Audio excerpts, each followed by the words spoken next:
I read that there's talk of Long Cash being turned into an international peace centre.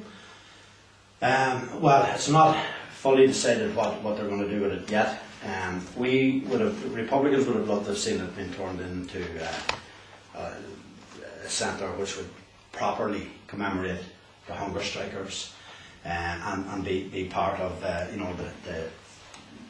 the show the major role that it played in the history of the country. Right. But there are various views as to what it should be, and it hasn't been properly decided yet. But we live in hope, or maybe some sort of a compromise can be found. All right, now, Jimmy, in terms of the whole idea of building a peace centre and moving from the bullet to the ballot, which is basically what happened in Ireland, yes, as anywhere to struggle for democracy. Would you care to comment on what's happening with Afghanistan, Iraq? How would you see the struggle here as compared to what's happening in those parts of the world against terrorists? And what would you consider a terrorist? How would you go about identifying that from your own experience, your own lessons? Okay. Well, I will say it. I believe in telling things as they are.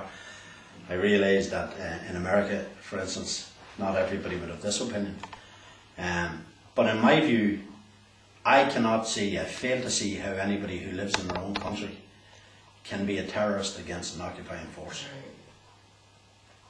I just don't see how that Well works. said, I'd say. All right. I think go ahead. I think the term terrorist is usually used by people who want to dominate or want to defeat people. Like we were termed as terrorists, but in this area, the terrorist was the person from another country who was walking about here with a weapon, who felt that they had a right to do whatever they wanted, who felt that they had a right to kill you if they wanted and to get away scot-free with it, who could kick your front door down and go in and pull you and your family out, who could throw you in jail without trial.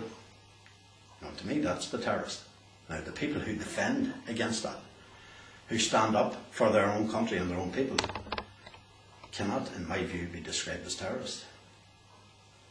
Now, very briefly touch on this, because I'm not very far from an expert and I'm not particularly well up on world affairs. But what happened in the World Trade Center, for example, there was a very good friend, a very personal friend of mine was killed in the World Trade Center. I worked in the Twin Towers myself. Did you? That is absolutely and totally something that should never have happened. It was disgraceful that should have happened. But the reaction to it was equally disgraceful, or maybe even more. Yeah, I'd say more. Right? So that's the way I look at it. I see innocent people getting killed, whether it was the 3,000 who were killed in the World Trade Center, or the many hundreds of thousands who have been killed since in the name of that, as being totally and absolutely wrong.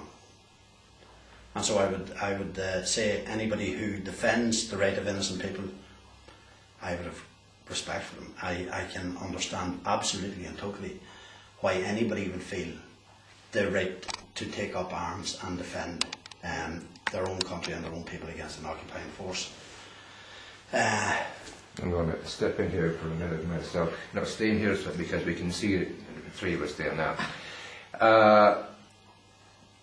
Cutting to the chase, coming from the other side, America has been acting like an empire, and the original intention was not an empire. It was founded against empire, externally and internally is the struggle right now. That is the journey of America.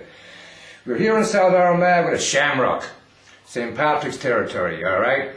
3 leaves: constitutional, democratic, republic. Constitution, law and order. Who's law and order? Democracy for the people, by the people, through a republic, which is representation, because we can't all sit around a circle in the village, but we have the town halls, and as long as we have representation and the ballot, then we muddle our way through, as George Bernard Shaw put, democracy, but it's having the right of people to vote. But we have to have a clear idea, and there's the shamrock. The empire is destroying this world, as it always has.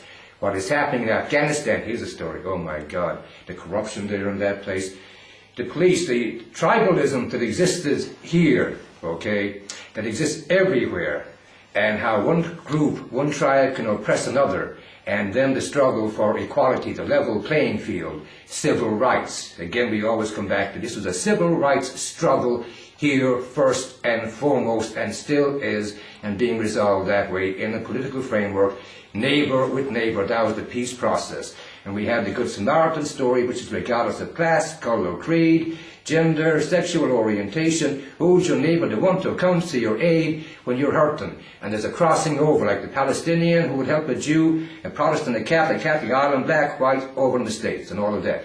One short poem here for you, Them and Us, from an American version, can fly anywhere. Some good, black and white, some rotten, white and black, and everything in between. Their legs is the same.